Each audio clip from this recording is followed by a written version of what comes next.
Hello, everybody. Hello. Thank you all for coming and for supporting Flyleaf and your wonderful author slash editor. Yeah, we are so happy to have these events and we appreciate your attendance. It's what allows us to keep having them, so thank you. This evening we have the honor of hearing from W. Fitzhugh Brundage about the new release, New History of the American South with Kenneth Janken. Editor Fitz Brundage is the William Umstead Distinguished Professor of History at the UNC Chapel Hill. His books include The Southern Past, A Clash of Race and Memory, and Civilizing Torture, An American Tradition. Kenneth Janken is a contributor for New History of the American South, what we have here today, and a professor of African American and Diaspora Studies at the University of North Carolina, Chapel Hill, once again. We hope you enjoy the event. Thank you again for coming, and remember you can pick up a copy of the book whenever you'd like up at the front. Thank you.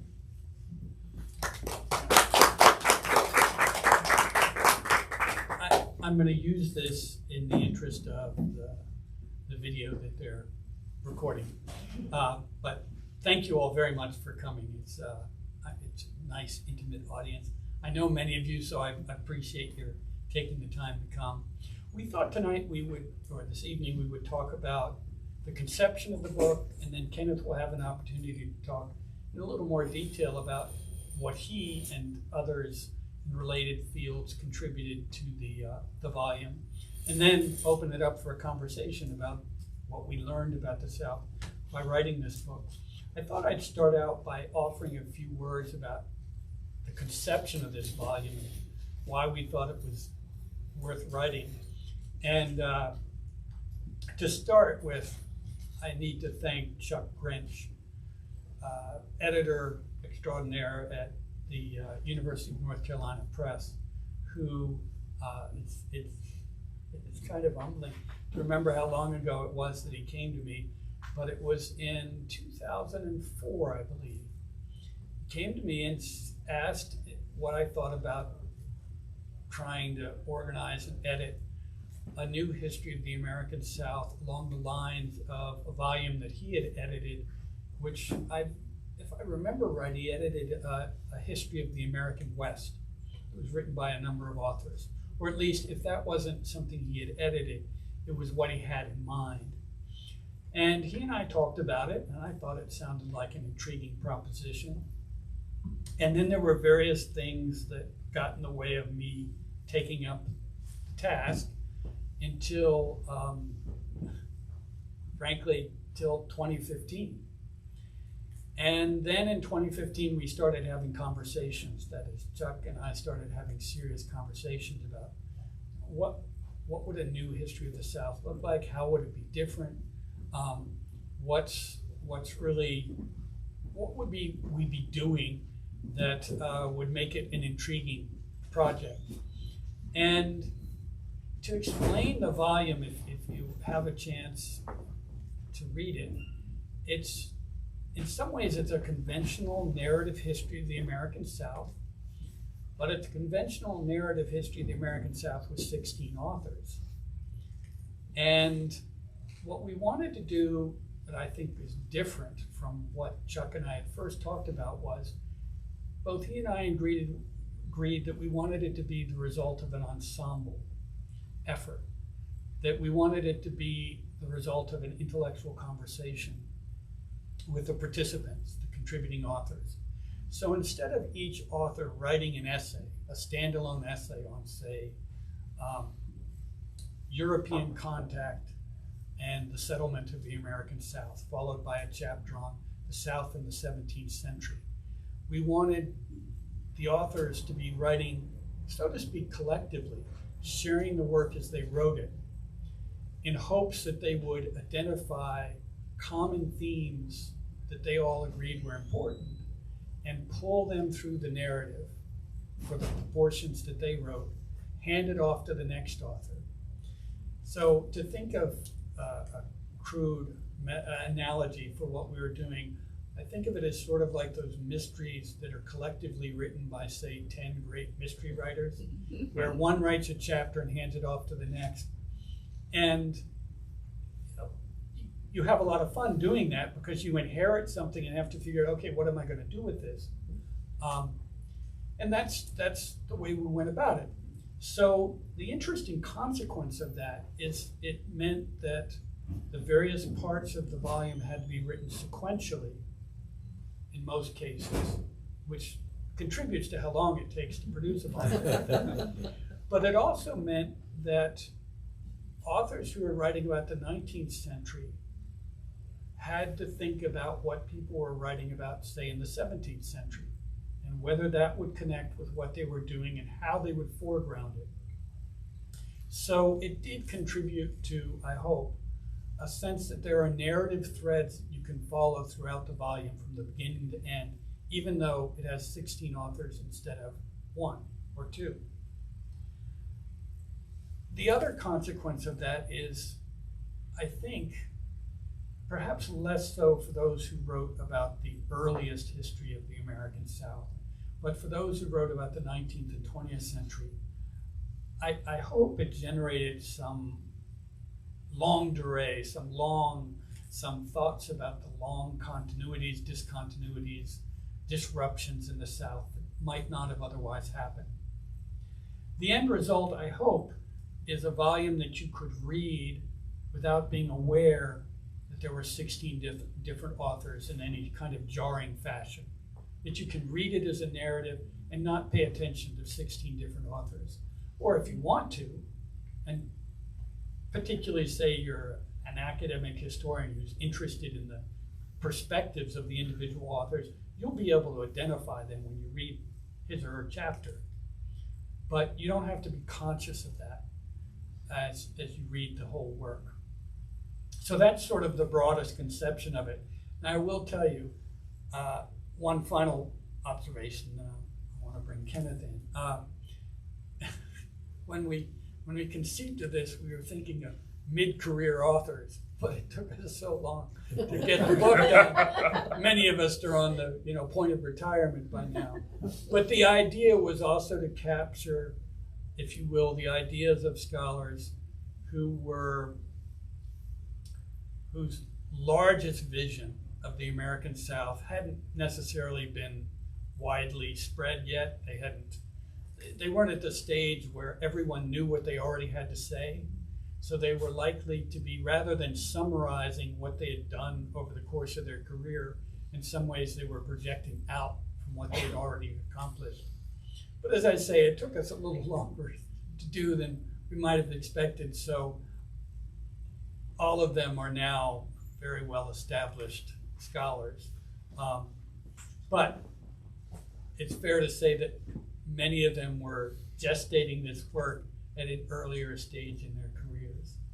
And certainly I'm pleased to say Kenneth was one of those who contributed very, very important chapter, of course, absolutely crucial chapter to the 20th century section, talking about the history of the struggle for equal rights, particularly in the post-World War II South. And so Kenneth and I talked beforehand about him perhaps giving you some sense of what the volume says about the circumstances of African Americans in the 20th century South. And I'd actually be interested to hear now, Kenneth, what you think is fresh and most interesting about what you and the other contributors have accomplished. So I'll turn it over to Kenneth. Thank you. It did take a long time for this to come out, so long that when I was asked to look over what I had written, I realized I had changed my mind on so many things, or had a different perspective on things than I did in 2015. Periodically, Kenneth would send me emails. Is it still coming out? Yeah. So I wrote the chapter on the post-World War II African-American civil rights movement. And so let me start out by saying that, most days over the last 3 years, since COVID, since the COVID epidemic came to us, I've awakened and wondered what the next thing would be that would slap me in the face and flatten me and us. There were early measures in the pandemic to relieve or mitigate American people's suffering. And those things would be that, in my mind, included things like sometimes confusing public health recommendations about masks and social distancing, and then, of course, also the attempts to squash,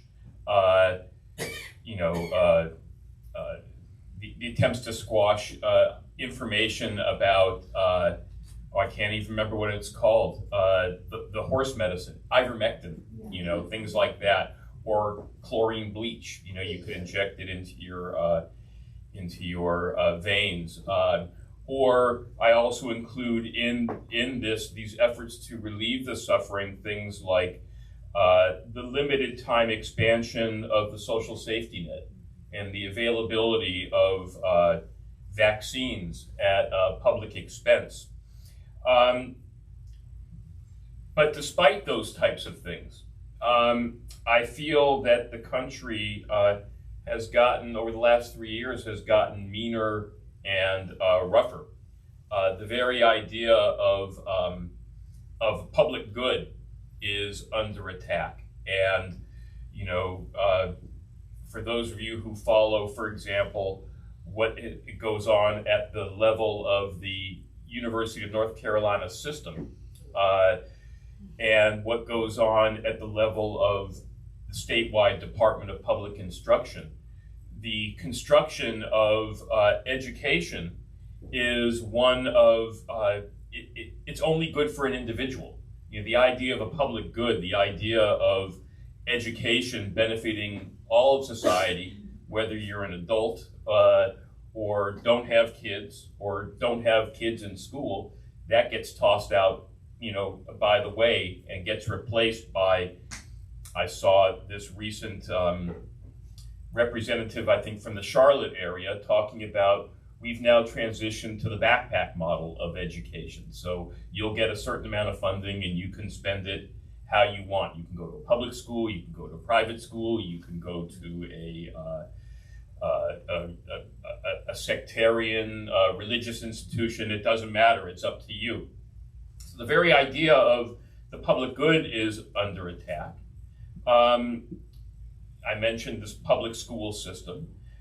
Here and elsewhere in the South, the same elected officials who were talking about education, are trying to legislate the shrinking of our electorate. Laws are enacted or proposed to expand the presence of guns, at least in part because of the theory that the idea of public safety is a myth, and it's really, up to you to be safe. It's up to you, so get a gun. There have been efforts, of course, to restrict what can be taught in schools or what books can occupy library shelves. There are laws enacted or proposed to create punitive restrictions on access to food or health care. And many days, I think that the situation that we are facing is really bleak. But then, I come across this book, A New History of the American South. And when I read through the chapters in this book that largely concern the 20th century African American history, I actually kind of have a sense of optimism. And I think there's reason for optimism. They are an antidote, I think, to the notion of a solid South, where the color line was impenetrable, and not just impenetrable, but timeless, and timeless going backward and timeless going forward. Some essays that some of the chapters point to examples of fruitful avenues of struggle and resistance. And so these chapters that largely concern 20th century African American history, and because time is a construct and is flexible, I'll also include the chapter in here about the Bourbon South, which is post-Civil War and goes and takes it all the way into the early 20th century. These chapters analyze the establishment of Jim Crow, and most of them take account of its appearance in the wake of the defeat of a populist revolt. So Jim Crow, according to these essays, didn't appear as a logical extension of slavery, didn't appear as slavery by another name, or any of the popular any of the terms that are popular in our discourse today. But they appeared in the wake. But Jim Crow appeared in the wake of the defeat of a populist revolt, which was in most of the American South was biracial, and in North Carolina was called fusionism.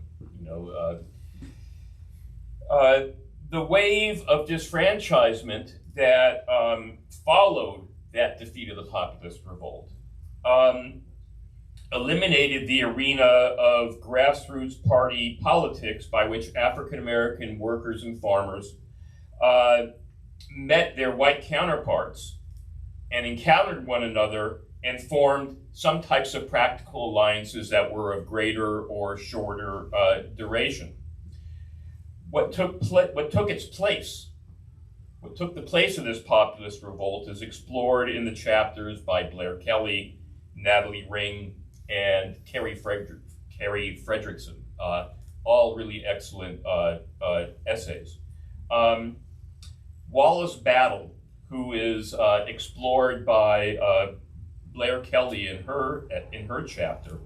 Wallace Battle founded an industrial college in Okolona, Mississippi, and it resembled in large measure Booker T. Washington's Tuskegee Institute. Like Washington,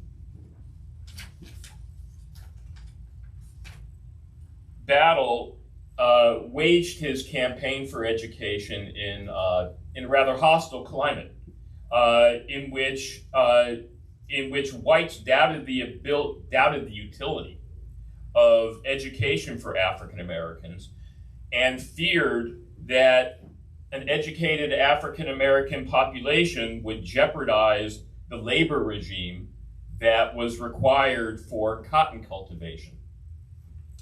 And like Washington, Battle conceived of advancement as a process of alignment with northern white philanthropists and local white elites. And he and people like him, people like Booker T. Washington, people like Isaiah T. Montgomery, also from Mississippi, he and people like them would be mediators or brokers of the wishes of African Americans who, in their conception, were mute, did not really have a place in political society. This style of leadership and politics, this brokerage model, this mediator model, this type of leadership came to dominate African American life as African Americans were pushed out of the political sphere, and in particular as the organizations that they had participated in, like the Union Leagues and other aspects of the Republican Party. What replaced that was somebody like Battle and Booker T. Washington's style of leadership, as well as assorted other African American elites who were primarily interested in holding office, being a collector of customs, being a postmaster, getting some type of patronage, and their ability to to claim leadership of Black society was based on their ability to acquire and then also to dispense patronage. And that's what Blair Kelly talks about as she is talking about a local example in northern Mississippi of William Battle and his struggle to establish an education and provide some type of economic development, possibilities of economic development and upward mobility to a rural Black population that faced really tremendous hostility and opposition from white elites. Natalie Ring picks up the story from there, and her discussion of the illiberal tendencies in Southern reformism after the demise of populism illustrates the great difficulty that African American reformers of the early 20th century, including people like John and Eugenia Burns Hope. Their story, the story of John Hope and his wife Eugenia Burns Hope, is instructive on two counts, as Natalie Ring presents it. First is the efforts that they put into interracial organizing, including working in the Commission on Interracial Cooperation, which was a Southern-based organization that was originally white, but did fairly soon after its creation did include some African American elites. And the YWCA, which also started out as a white organization, but over time developed a reputation for interracial work and a desire to do right, to do good. They were able to, the Hopes were able to change some minds, and they were able to advance some aspects of their agenda, particularly in the areas of improved public health, combating tuberculosis, for example, cleaning up neighborhoods which had open sewage, things like that, and also to raise standards of education. So in Atlanta, for example, they worked to establish public funding of a Black high school, and in Atlanta, they refused, where African Americans could vote on bond measures, for example, they refused to support the issuing of bonds for school construction unless a high school for African Americans was established as part of that. So they were able to achieve some of their goals. On the second count that their story is important is that despite their insistence on full equality and the dismantling of Jim Crow segregation, and John Hope was a close friend and a follower of W.E.B. Du Bois, for example, the Hopes' brokerage style of leadership was still in the mold pioneered by Booker T. Washington. This idea of the need for a broker, the need to show that your ability to lead was proven by how much funding you could get from a philanthropist, or how much you could get local white elites to show favor to your cause, and that this style of leadership would not be seriously challenged until the 1930s, with a program that addressed the needs of the masses of Southern Blacks and whites in the form of the New Deal, despite the New Deal's limitations. This part of the story of the Black freedom struggle is narrated in the chapter by Carrie Fredrickson, and presents a glimpse of what organizing around common needs, such as the need for unionization, the extension of the suffrage, the fight against lynching, the fight for public relief, welfare, things like that, rent stability. It shows what can happen when you do that. Fredrickson's chapter, to me, is also a reminder that the mass commitment to white supremacy was not absolute, that it had to be regularly reinforced and celebrated, and that given appropriate circumstances, it might again be undermined. Which brings me to my contribution to this book. And that is that, I'll just say a couple of words about it, and then I guess we'll go to questions and discussion.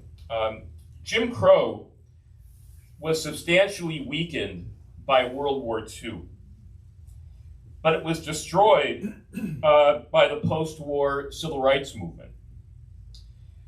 There was a multi-pronged attack, which isn't to mean, by which I don't mean that it was coordinated. I'm not thinking about somebody, the wizard behind the scenes telling people how to deploy. But there were different perspectives and different approaches, and they all attacked different things with different measures of success.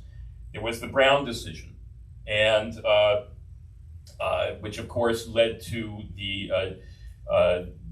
ruling that separate but equal was unconstitutional in education and then was extended. There was a working class oriented March on Washington, first in 1941, but then revived in 1963. The March on Washington was the March on Washington for Jobs and Justice, which had the backing of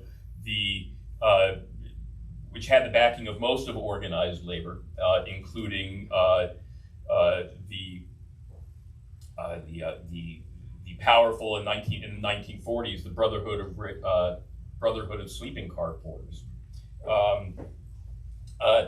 And then there were the campaigns to dismantle, formal segregation, the sit-ins, the freedom rides, things like that. What these did, and this will be the last thing I'll say, what they solved together was the overthrow of a regime that was built on disfranchisement and second-class citizenship, and opened up, by the late 1960s and early 1970s, had opened up the political system to African American participation on a wide scale, both in terms of voting, but also in terms of office holding and other aspects of work in public life, work for the public good. So that's the main accomplishment, I think, of the civil rights movement, and it fundamentally changed the political order in the United States. And so that also is a good tonic for saying that nothing has changed. If you think that nothing has changed, that what is occurring today is just slavery in another name, in another guise, or just something more subtle, a more subtle version of legal segregation, then you're really not paying attention to the changes that occurred. But what this movement didn't solve is it came together to defeat Jim Crow and overthrow this legal regime. But what was going to replace Jim Crow was something that was really kind of up for grabs for a long time.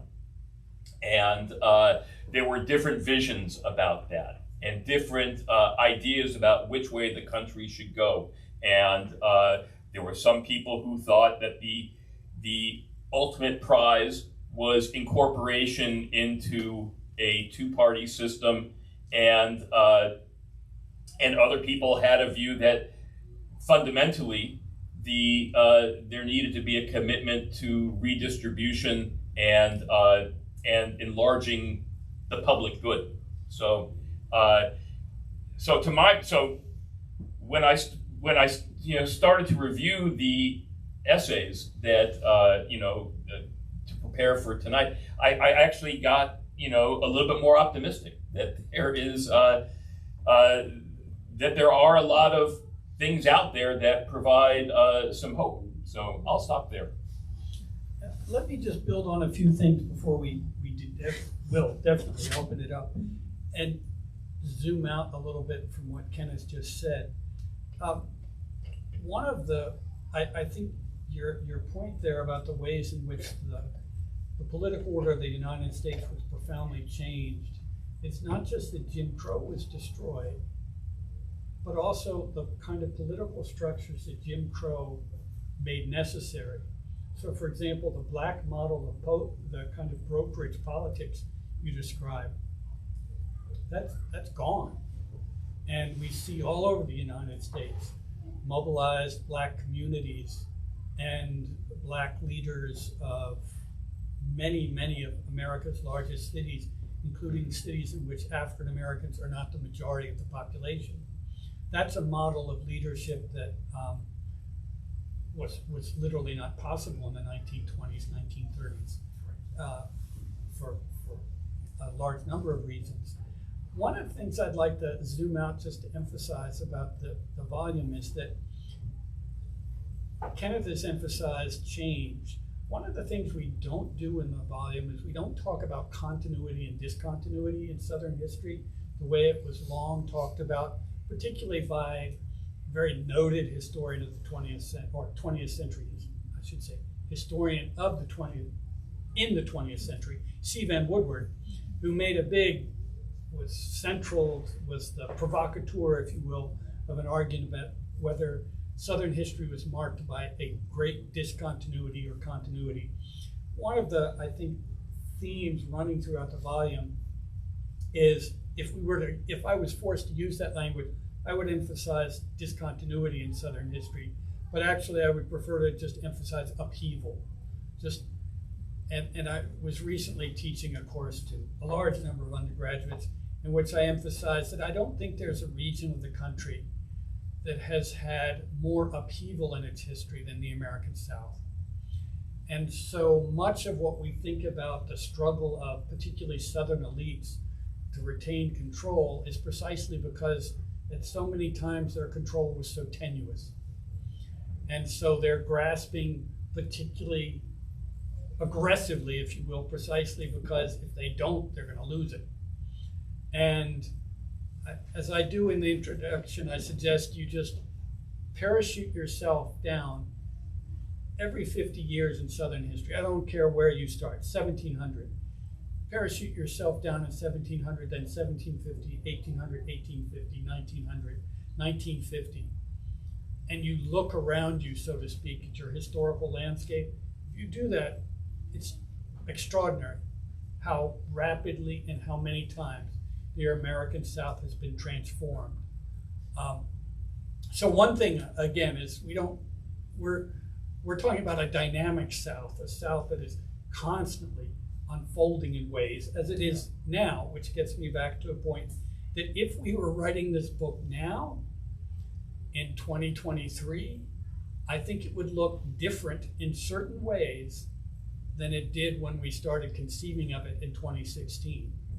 And it's not just the shall we say, the harsher environment that we currently live in, but we carried the story up to 2000 roughly in the volume because we thought anything more recent than that, we would be getting too close to the present to have the kind of historical perspective. But now I wish we had had the courage, so to speak, to carry it up through the Obama years in certain ways, because I think that would just emphasize the transformative nature of the South.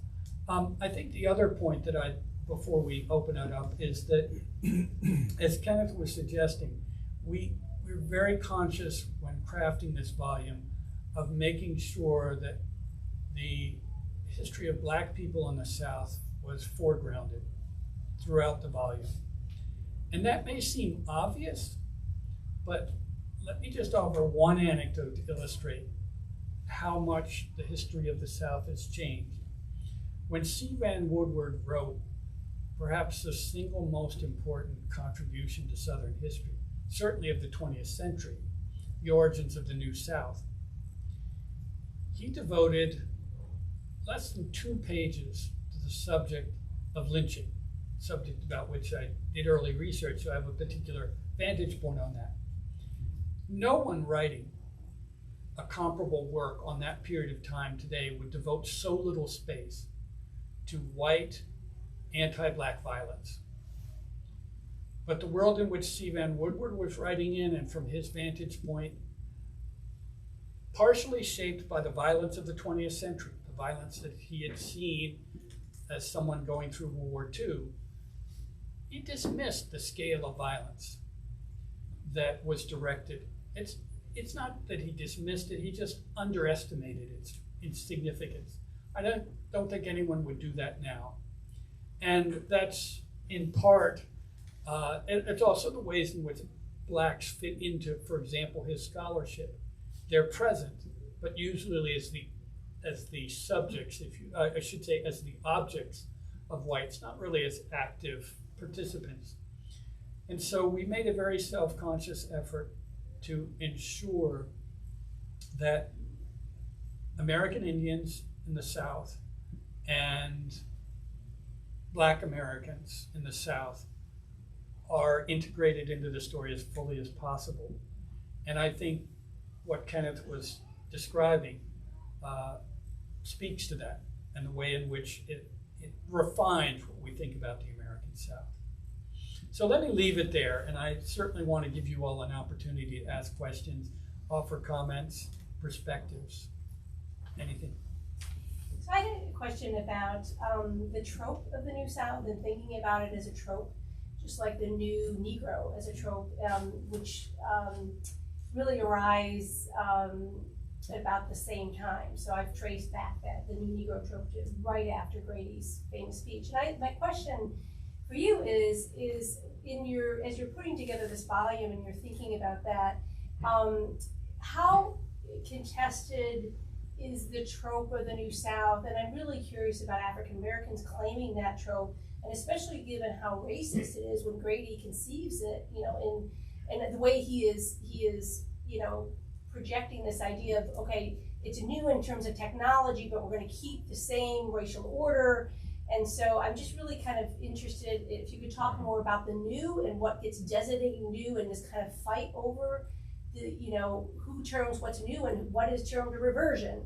So anyway, I was just hoping you could talk a little bit more about that trope of the New South and the new Negro. Yes, offer a few words and then you just in case some of you are unfamiliar with, Henry Grady was editor of the Atlanta Constitution, enormously important figure in post-Civil War Georgia, although he died comparatively early in the emergence of the so-called New South. And he was famous for he offers the white version of what I would call the analogous to Booker T. Washington's later Atlanta Compromise, which comes actually more than a decade later, in that what Grady says to the North is, if you let us run the South, you let us deal with black people, you invest in us, we will become essentially a free market counterpart to the North. We'll be industrialized, we'll be good partners, we'll be loyal, we won't be secessionists anymore. Together, we can become a great capitalist industrial nation. So it's a vision that was very different than the vision that many of the secessionists had, of course, advocated, or that even some of the post-Confederate leaders had advocated in the late 1860s, early 1870s. So he offers this vision of a New South that will be more or less identical to the North, except with white supremacy. I had not thought about that question in quite that way. I mean, Booker T. Washington talked about the new Negro as somebody, as somebody who was going to emerge from slavery and become valuable to the Southern economy and whites in the South.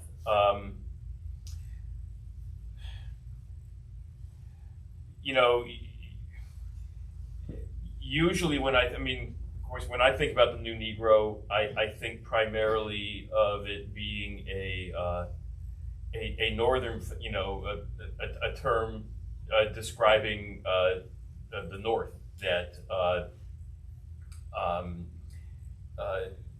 in which the South becomes the South is a repository for source material, for creative expression. I think about the new Negro movement, and that's kind of how my thinking has been running. So I don't really have a good answer for you. Maybe you do. Well, as I think about your question, the new Negro is a broad umbrella for the notion that a post-slavery generation of Black Americans are going to, in some ways, transform not only Black life, but transform the nation and introduce white Americans to not only new cultural forms, but also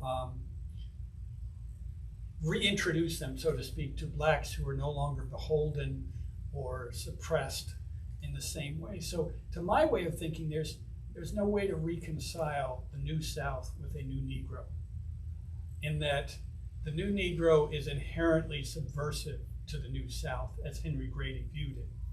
And what is so intriguing is I came across in the research, there's a New South newspaper started by, in Beaufort, South Carolina, by, there's like a couple of extant issues by, and again, the name is escaping, very famous Black leader in the South. And I'm really, really interested in how African Americans are going to try to, that fight over, because Thomas Nelson Page, he says the new Negro is really the new Negro criminal, right? That everything new about the South is just for Black men, if they're freed, then they will go rape white women, so we need to lynch them. So it's just very this kind of contested notion of what's new, what's old, what do we claim. I just find that really fascinating, as just in terms, I was just curious if that came up.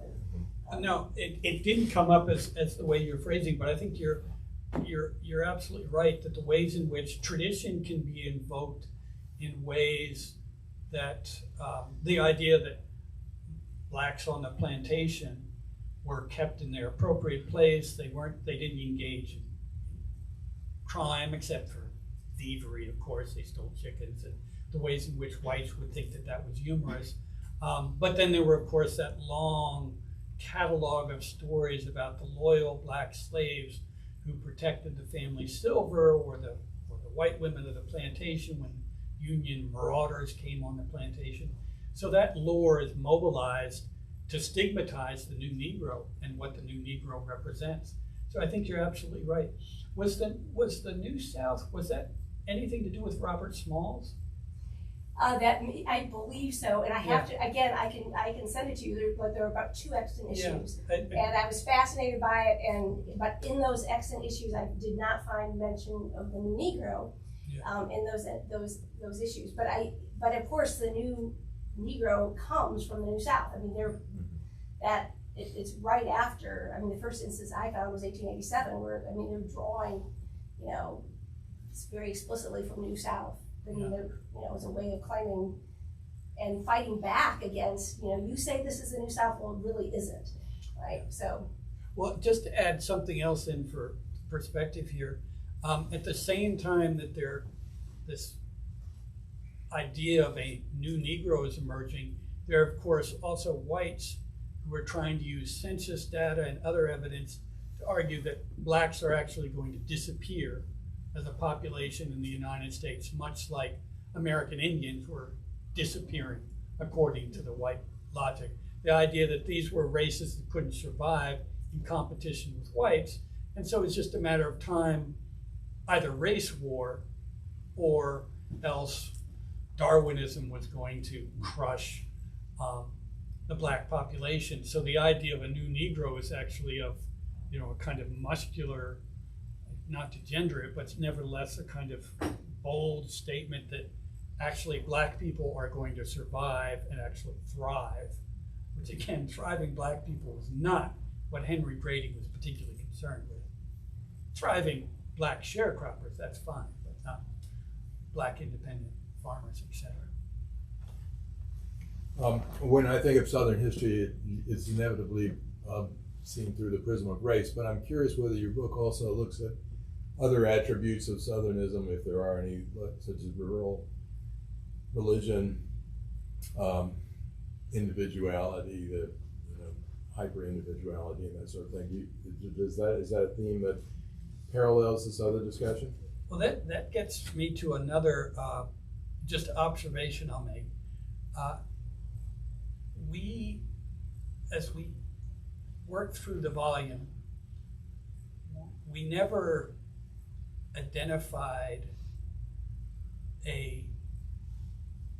what will I call it, a set of Southern attributes that coalesced at one moment at a time, and the South became the South.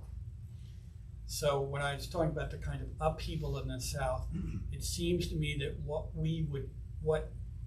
historical actors at different moments of time have pointed to identify the South have changed very substantially. So that's a way of saying that we don't identify some historical trait that runs across a long period of time as defining the South. Having said that, I think there's a lot of emphasis on localism, which I don't think is especially a Southern trait, except the way it then gets shaped by, for example, power relations in the South. So localism with white elites keeping black people, and for that matter, Indians in their place, shapes localism in certain particular ways. But I wouldn't say that localism is, Vermonters are pretty localistic in their own way, but that plays out very differently, of course, than it does in the American South. In some ways you could say Vermont is an example of a state where there is no pluralism and democracy can thrive, whereas many Southern states are states where there was no pluralism, but democracy was very oddly shaped, if it existed at all. So it may I'm beating around the bush to say, no, we don't talk about individualism per se. We do talk about localism, and I will admit here that it was not the intent, but the end result of the volume is that I don't think Southern religion gets the attention it deserves. And I'll confess that outright.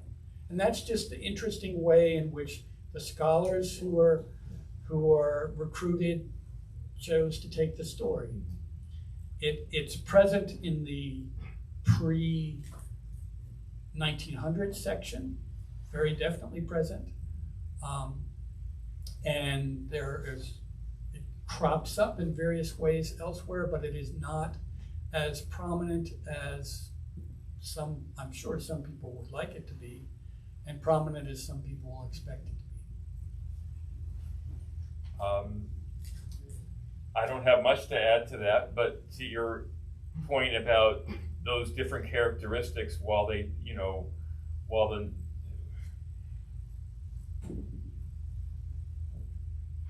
are not identified as, specifically Southern,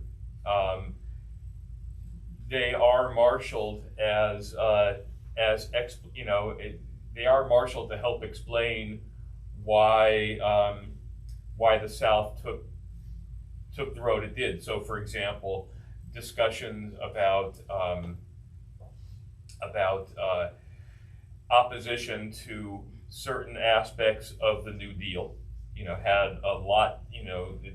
The essay that I have in mind, talked fairly extensively about the distrust for the federal government, fear that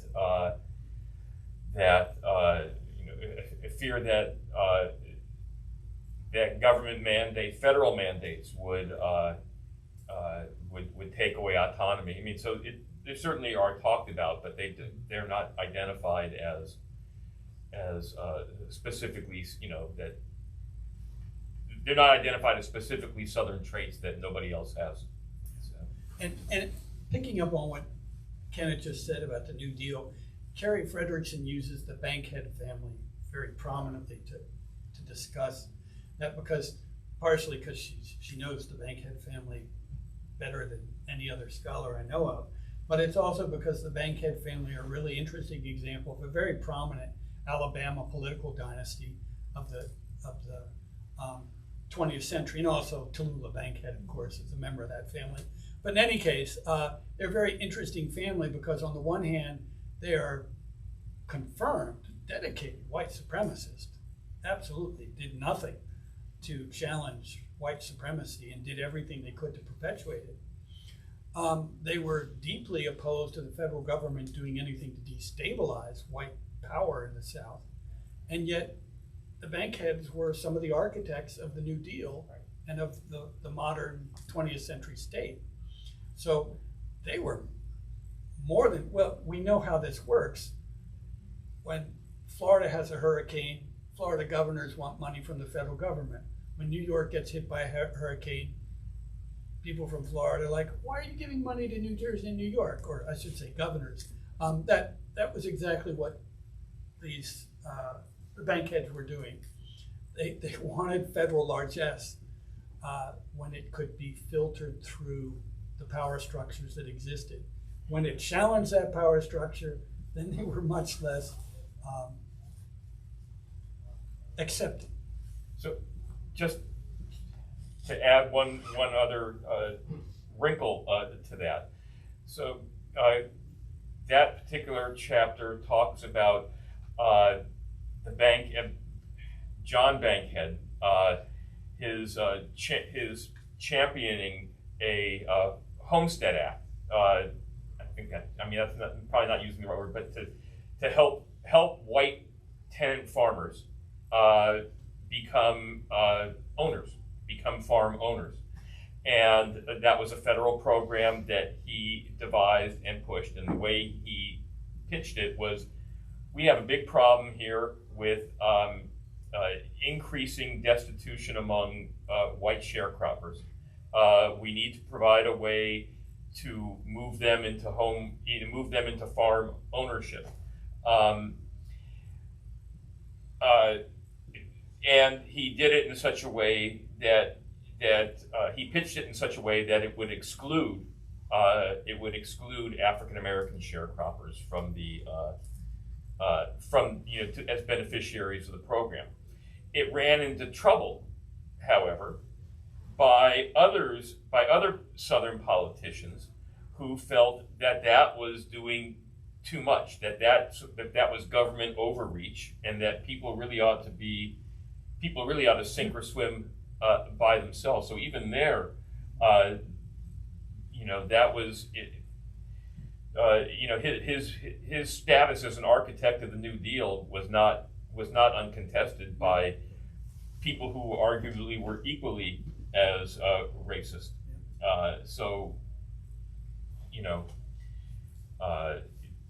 And just one last thing about the New Deal programs. They also, many Southerners opposed the extension of,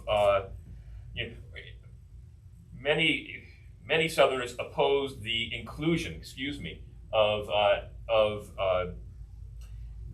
domestic labor and agricultural labor in the Social Security and wages and hours. And the usual explanation of that is that those were occupations in which most African Americans were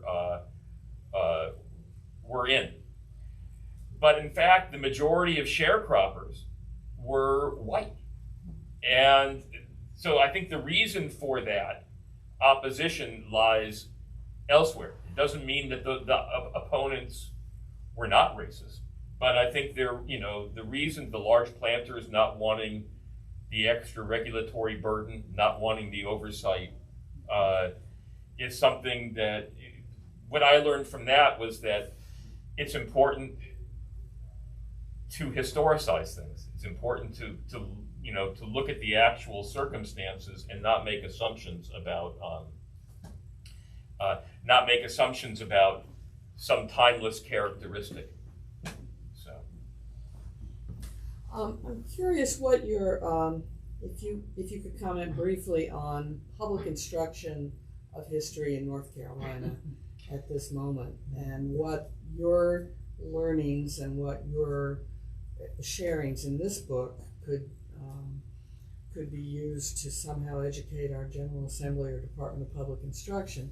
I got my early North Carolina history from Hugh Leffler and the textbooks that he did, and it had happy slaves dancing and that sort of thing in it, although Leffler did some good work as well. But I'm certainly concerned about the textbook situation and instruction. Yeah, well, as Sonia, who's sitting here, knows, I've tried to actually address that in something I wrote, which I hope will see the light of day, which I particularly directed at, is a brief op-ed thing that I particularly directed at Florida, in part because just Governor DeSantis is such a conspicuous figurehead in some ways for the broader campaign that we now see reaching North Carolina, or not reaching, but expanding in North Carolina. And the first thing, of course, we need to do is when laws are passed that hamper the ability of teachers to teach history appropriately, I think we need to overturn those laws in the courts if necessary, but by gaining control of the legislature. But as we know, in North Carolina, that's not going to happen in the near term. So what I would recommend is, all right, if these laws typically have some language in it that you need to teach fact-based history, as they put it. All right, let's leverage those facts. The facts are on our side. I'm being openly partisan here, not necessarily politically partisan, but shall we say intellectually partisan. The facts are on our side. And so a couple that I would point to is we can use the facts to emphasize that, and again, I'm using the Florida law. The Florida law has language, for example, about how you have to teach the values of the free market system. Okay, let's teach slavery as free market capitalism. Let's be absolutely blunt about how slavery worked, how the internal slave trade worked. Let's talk about what astute capitalists slaveholders were. Let's be forthright about that. You don't necessarily have to imply a value judgment, but I think students will understand that the market doesn't generate necessarily in it. A free market system premised on slavery doesn't necessarily generate the moral good. Let's talk about liberty. That's another thing the Florida law specifies. You need to teach liberty, the value of liberty. Absolutely. So let's talk about African Americans championing liberty. For that matter, let's talk about Cherokee, or in the case of Florida, Seminoles, using the language of liberty and independence to try to thwart their dispossession, oppression. And Also, let's use the examples of liberty as espoused by Confederate commissioners during the secession crisis, who went state to state advocating for creating a slaveholders' republic, and pit that against Lincoln's definition of liberty and Franklin Douglas's. So yeah, let's use those facts. Now, whether or not that will accomplish the aims I would hope it to, I don't know.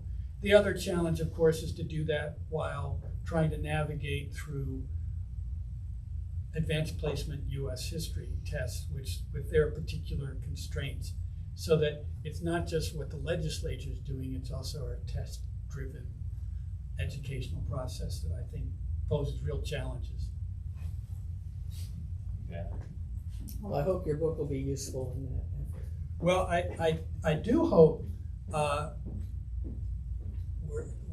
we've talked about ways of making it available for different, that it can be unbundled so that you don't have this big, massive book.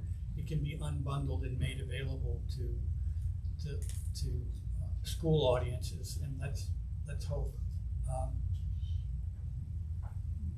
Other questions?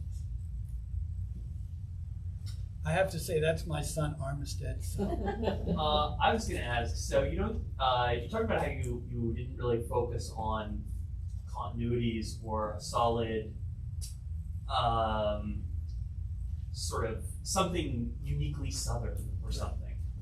So if you don't focus on something like that, how do you actually define the South? Because if you could do like where there was slavery, but that seems, which I guess would be a solid way to do it. But before, I don't know, it just seems like I'm interested in how you define the South. Well, so my son has obviously not read my introduction, or he would know the answer to that. Well, I'm here to decide if I want to buy the book. Oh, so a lot hinges on this answer. Make you pay full price. Yeah. Well, that is, of course, one of the gnarliest questions for scholars of the American South. And in the introduction, I try to touch on a variety of ways in which people have done it, and the challenges of accepting any one of those. So we adopted a conceit, and I will defend it as a conceit, I think a justifiable intellectual conceit at the outset, that we wanted to approach the South as a region, a portion of North America, and we were interested in the life histories of the people who lived in that portion of North America. Defined roughly by the Gulf Coast and the Atlantic Coast, recognizing though that, for example, in the 18th century and in the 17th century, most people, not only in what we now think of as the United States South, most Euro-Americans in what we think of as the American South, as well as people outside the region, thought of the region as being tied to the Caribbean and part of the Caribbean world more than they ever thought it had any relationship to New England or French Canada or Anglo-Canada, not that they were called that then, but so the point being that the frame of reference for the South has not been constant. Slavery, if you were going to use slavery as the marker, well, that only is the portion of the South that was occupied at certain moments of time where slavery existed. So if we wrote that history, we would only be writing the history of Euro-American, and for example, the Cherokees had slaves, but our history would always be focused on that narrow band of Euro-American settlement. So the conceit then is to recognize that the South that we're interested in today is the South as we have inherited a notion of it. But at the same time, we want to emphasize that that is not a inherently logical or historically accurate way of thinking about the region. Does that make sense? I would say so. That's an elegant solution. Well, thank you. So buy the book. Is that that's it? All right. Well, thank all of you very, very much.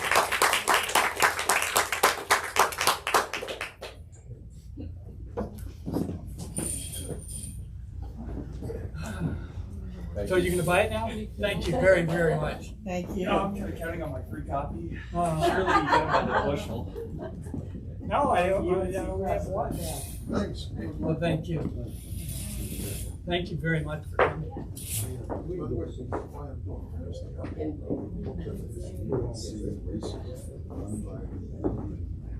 Oh.